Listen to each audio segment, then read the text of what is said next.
Hi guys, this is Arthur for FlopTurnRiver, and today I'm gonna be bringing you another hand analysis piece. This one is basically a review of 3 hands played while heads up in 18 and 27 man sit-and-goes on PokerStars. All of them are $15 sit-and-goes with a normal blind structure, and I do prefer this structure to the turbo structure because the games last longer. And that's the biggest advantage actually that there is. The extra time allows you to make more positive EV plays early on and not really mostly rely on push-fold situations. So heads-up play in an 18 or 27 man sit-and-go is the most important part of the whole game. This is where most of your profit will come from, and the difference between being a good heads-up player and the slightly better one in the long run will be enormous in terms of profit. This is why getting max value from your hands in heads-up play is so important, and this is exactly what I will be focusing on in this analysis. Here we have our first hand loaded in the replayer, and judging by the stack sizes, I can tell that this was a 27 man sit-and-go. So my opponent is definitely not a regular. So over 108 hands, he's running at a VP of 37, a pre-flop raise of 23, and a 0 free bet percentage, which means he's pretty bad, but not totally horrible. Fortunately, this hand starts off with me having a somewhat significant chip advantage, and we're still deep enough for post-flop plays. So in this hand he min raises from the button, and I elect to call with the suited connectors. Obviously I flop trips, but the main question here now is how to get maximum value from this hand. Unless he has a pocket pair, this board couldn't have hit him in any significant way. So there's no reason for putting a donk bet here, and the best option is to check. He elects to check behind, which strengthens my belief that he has an ace or a king high at this point. The turn is actually a bad card for me.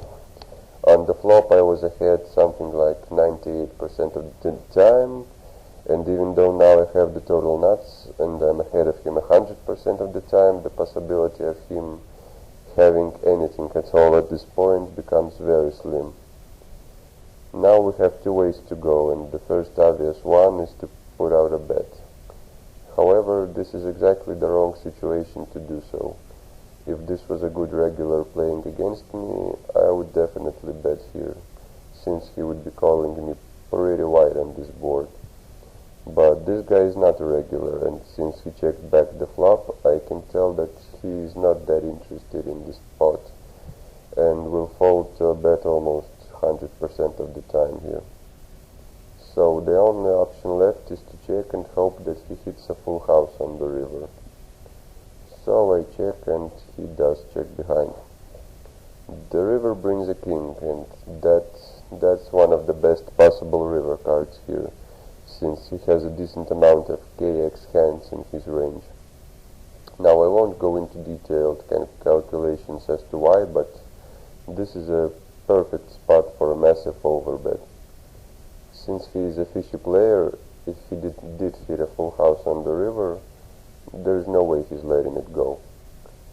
In fact, many regulars would not let go a full house here if I jam on the river, mostly because of the fact that I checked both the flop and the turn, representing no strength all the way to the river, and they might actually think that they're gonna split the pot most of the time if they do call. So in short, this is a situation where my opponent will likely call a bet of any size if he hits the river. So there is no point in betting small. So I jam on the river, and he does end up calling with a full house. Now this is rather a unique situation, but situations like this do occasionally come up, and you have to know how to get maximum value from them. Now this hand is rather simple, but many players still do make a mistake in situations like this, so I thought thought I'd go over this hand real quick. This was an 18-man sit and go, and we're not that deep, playing roughly 20 big blinds each. Everything is pretty standard pre-flop. I'm in raise and the guy calls. Now this guy's stats are very fishy. So this flop is basically the nuts and there is no way I'm folding this hand. Even better for me, as he donks out more than the pot. And now basically the biggest mistake you can make here is to raise. Like I said, there is no way that I'm folding this hand, so I don't really care what cards are coming. But if I raise, he might fold all his bluffs, so no point in raising. And if I call, I'm giving him extra opportunities to get it in himself. So I did decide to get it in on the turn, since he was basically pot committed, and he actually managed to outdraw me on the turn, but I got it back on the river, hitting a better flush. The last hand is also from an 18-man sit and go, and this time I'm up against a good regular, and we are both pretty even in chips, something like 20 big blinds each. So I make a standard open with Queen 7 suited, and he flats.